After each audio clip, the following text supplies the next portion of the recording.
So there you are, a little T-Rex, chilling in your egg, which is the size of a basketball. Inside is all dark and lonely, but at least it's warm and cozy. Suddenly, crack. Your head pops out a massive egg, and you're like, hey, I wasn't ready to leave. It was warm in there. But it's too late. You're fully outside the egg now, with a length of 2.5 feet. You squint your eyes and notice that you're in a nest, surrounded by other T-Rex eggs. Siblings, you think. This could be fun, until crunch. They immediately try to bite your tail off after they hatch. Whoa bro, chill! You just spawned in. Your mom, who's a whopping 20 feet tall, is watching from nearby and does not stop them from hurting you, cause it's literally survival of the fittest, baby. See, it's the Cretaceous period, 145.5 to 67 million years ago, where everything either wants to eat you, crush you, bite you, and your parents just don't want the trouble of trying to defend you. But that's okay, cause you've grown up a bit and you're about the size of a large dog now. Not bad, but life still sucks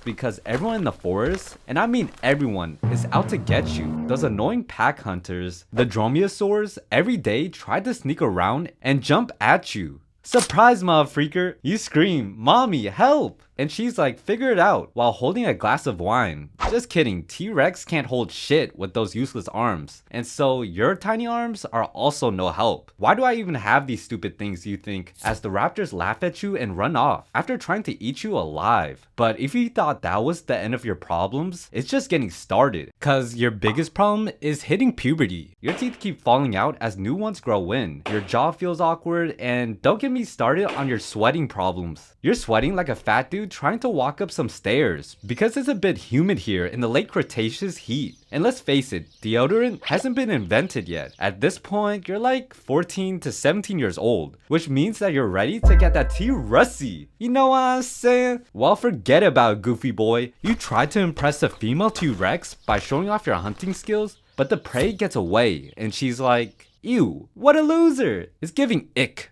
So you go back to awkwardly stomping around and thinking, is it my tiny arms? Is that the problem? But in reality, it was the fact that you weren't big and strong enough for her. But that's okay, cause just like in real life, you finally find the perfect match. And that's when y'all start banging. You roar, she roars, and then you both awkwardly bump into each other until it's done. Then after 3 to 4 weeks, a mini you pops out, and just like your parents, you basically forget about them and do your own thing. So since you're all grown up, 20 feet long, weighing over 20,000 pounds, and rocking 60 razor sharp teeth, it's time to go hunting. You see a pack of Gallimimus in the distance. You start creeping up slow, around 5 miles per hour, and slowly pick up speed. But you'll only get to about 25 miles per hour, and the Gallimimus takes the freak off, like the freaking Roadrunner at 50 miles per hour. But that's not a problem, because there are slower and bigger animals to eat, like the Alamosaurus, a big slow plant eater with practically no real way to defend itself besides a big tail smack. But you can dodge a smack better than Chris Rock did. It's minding its business, eating the top of a tree with its tall ass neck. It sees you, but basically moves in slow motion to get away. You start running faster and catch up in no time, unlike those Gallimimus things. You get up next to it and chomp! You rip its head clean off its body as it slumps to the ground. Big meal for a big man. You're practically a giant prehistoric garbage disposal. You eat practically anything though except a plant. Since you're 100% carnivorous, which means you only eat meat. See, one time you're a bit hungry and took one bite of a plant, and just like the human toddlers, you spit it back out and went, I want some nuggies instead! Except, in this case, the nuggets in question are living animals. Fast forward one day, you look for your daily snack, but then you notice that there's less food everywhere. The air feels colder, the plants are dying, you're too big to survive on scraps, but too slow to catch the smaller, faster animals. But that's not going to matter for very long. What you don't know is that a massive asteroid is headed straight to Earth. One minute, you're stomping through the forest, minding your business, and the next, the sky lights up like a fireworks show. Then that's when you hear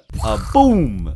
Impact, and suddenly everything on the ground is on fire. You run for cover, but there's nowhere to go. Plants die, herbivores starve, and you? Well, you're next. After weeks of struggling, you're weak, starving, and wandering aimlessly. He might have survived the blast, but now there's nothing alive in this wasteland. Eventually, you fall face first into the ground and lay there to take your final breath. After 28 years alive, you're dead, and all your T-Rex friends are dead too. But luckily, fast forward 66 million years, a group of paleontologists in Montana is digging through the dirt when they find your skull. They carefully brush off the dust and realize what they found, a massive new dinosaur. They name you the Tyrannosaurus Rex. T-Rex for short. Over time, more people would learn about you and even display your bones in museums all over the world. Your fame would only explode with more years to come, with you featured in movies like Jurassic World and in many history books in every school. And while being a T-Rex really did suck, it's nothing compared to being a Titanoboa. Yeah, literally the biggest snake in human history. But look, there was a lot of problems with them. And if you want to learn more, click on the video on screen.